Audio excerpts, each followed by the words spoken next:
C'était la nuit, à une heure sans nom, lorsque les chimères en un vol délirant tourbillonnent autour du dormeur silencieux et se glissent au sein de ses visions inconscientes. Lorsque la chair sur son lit terrestre gît, tel un cadavre, et est inhabitée. La lune cornue au-dessus du clocher, avec une grâce hideuse, s'élevait lentement, et dans ses rayons blafards grimaçaient les souvenirs de rêves anciens. Là-haut, dans le ciel, les cygnes étoilés scintillaient, fantastiques et néfastes, tandis que des voix depuis le gouffre béant m'invitaient à oublier mes peines dans le sommeil. Cette vision, par une nuit glacée de novembre, je devais m'en souvenir par-delà les années. Sous une autre lune, je contemplais un paysage aride et décharné. Des ombres spectrales rampaient sur la lande, vers des tertres où dormaient des choses mortes.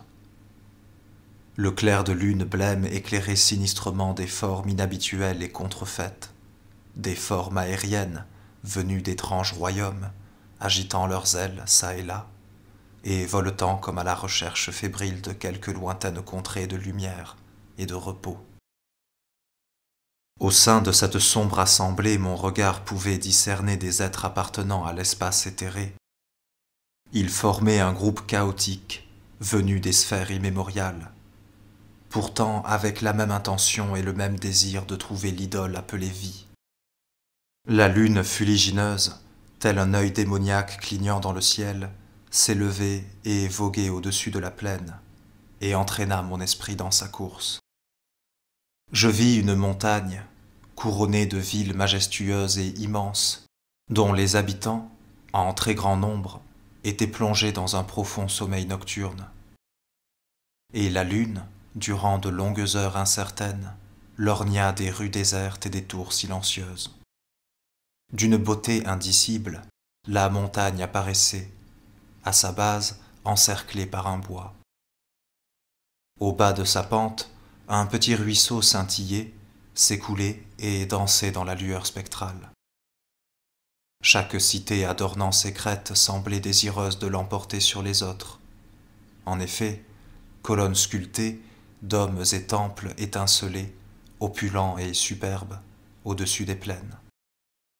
Alors la lune dans le ciel arrêta sa course comme si elle n'était plus un mauvais présage, et les foules aériennes comprirent que la vie s'offrait enfin à leurs regards, que la montagne splendide sous leurs yeux était la vie, l'idole si longtemps cherchée.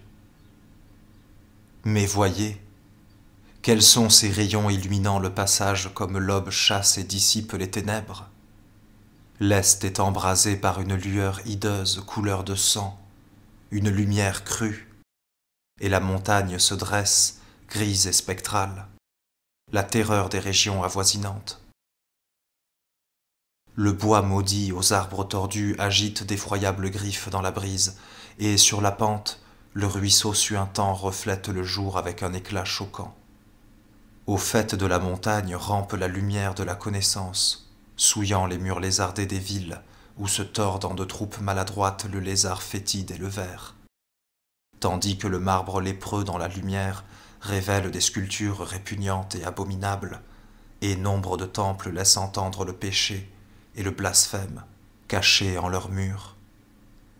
Ô puissance de la lumière, de l'espace et du savoir, la vie est-elle grosse d'horreurs aussi immondes? Je vous en prie, ne cachez plus le merveilleux projet et montrez la splendeur vivante, l'homme. Alors dans les rues, les maisons vomissent une pestilence abjecte, une horde de choses que je ne peux, que je ne saurais nommer, si vile est leur forme, si noire est leur infamie. Et dans le ciel, le soleil au regard mauvais se moque en voyant les ravages qu'il a accomplis, sans pitié pour les formes vagues qui s'enfuient et retournent vers la nuit éternelle. Ô lande de la mort, éclairée par la lune et marquée par les tertres, règne à nouveau. Ton souffle mortel est un baume élyséen pour l'âme qui voit la lumière et comprend la vérité. Je cherchais à rejoindre la cohorte ailée qui fuyait à nouveau vers les ténèbres. Mais l'horreur, rongeant mon esprit, retint mes pauvres pas chancelants. Par le rêve, j'aurais volontiers fui le jour. Trop tard, je m'étais égaré à jamais.